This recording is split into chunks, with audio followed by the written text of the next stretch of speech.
30 नवंबर ते मिठा सब लाड़काणे ॾे हलो पंहिंजे काइद प्यारे राशिद सांझ ते सारा मिलो पंहिंजे काइद प्यारे राशिद सांझ ते सारा मिलो 30 नवंबर ते मिठा सब लाड़काणे ॾे हलो पंहिंजे काइद प्यारे राशिद सांझ ते सारा मिलो पंहिंजे काइद प्यारे राशिद सांझ ते सारा मिलो सूमिरे सूरिह अलामा दिल सां आदावत ॾिनी सूमिरे सूरिह अलामा दिल सां आदावत ॾिनी सभु करे शिरकत वधायूं रहनुमा जो हौसलो पंहिंजे काइद प्यारे राशिद सांझ ते सारा मिलो 30 नवंबर ते मिठा सब लाड़काणे ॾे हलो पंहिंजे काइद प्यारे राशिद सांझ ते सारा मिलो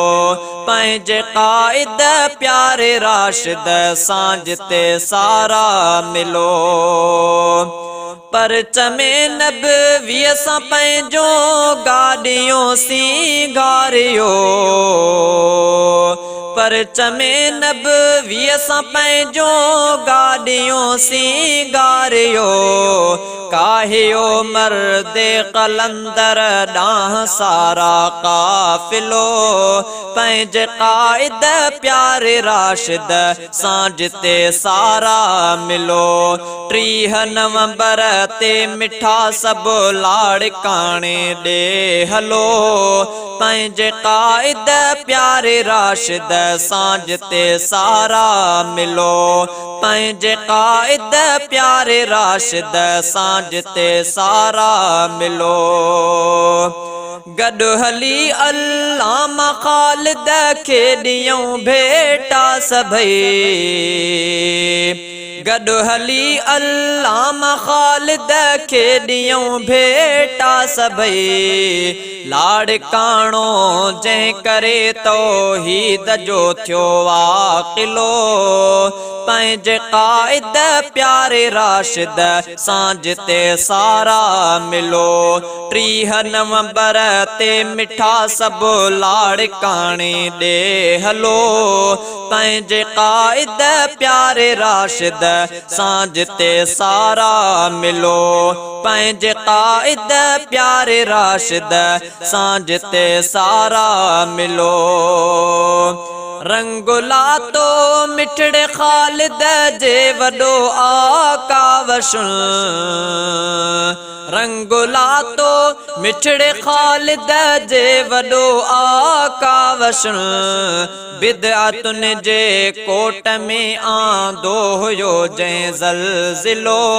पंहिंजे काइद प्यारे राशिद सांझ ते सारा मिलो 30 नवंबर ते मिठा सब लाड़काणे ॾे हलो पंहिंजे काइद प्यारे राशिद सांझ ते सारा मिलो पंहिंजे काइद प्यारे राशिद सांझ ते सारा मिलो साईं ख़ालिद जो लिखी कहिड़ियूं लिखां मां खूबियूं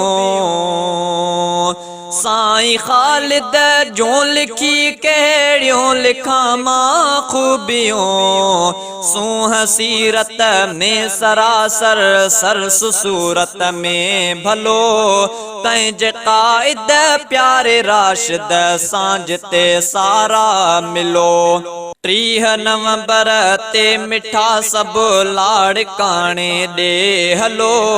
पंहिंजे काइद प्यारे राशिद सांझ ते सारा मिलो पंहिंजे काइद प्यारे राशिद सांझ ते सारा मिलो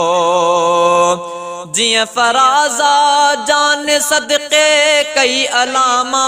दीन लए जिया फराजा जान सदके कई अलामा दीन ले तिया शहादत जो अञा रखेणो आ जारी सिलसिलो पंहिंजे कायद प्यारे राशिद सांझ ते सारा मिलो 30 नवंबर ते मिठा सब लाड़काणे ॾे हलो पंहिंजे कायद प्यारे राशिद सांझ ते सारा मिलो 30 नवंबर ते मिठा सब लाड़काणे ॾे हलो पंहिंजे कायद प्यारे राशिद सांझ ते सारा मिलो पंहिंजे कायद प्यारे राशिद सांझ ते सारा मिलो।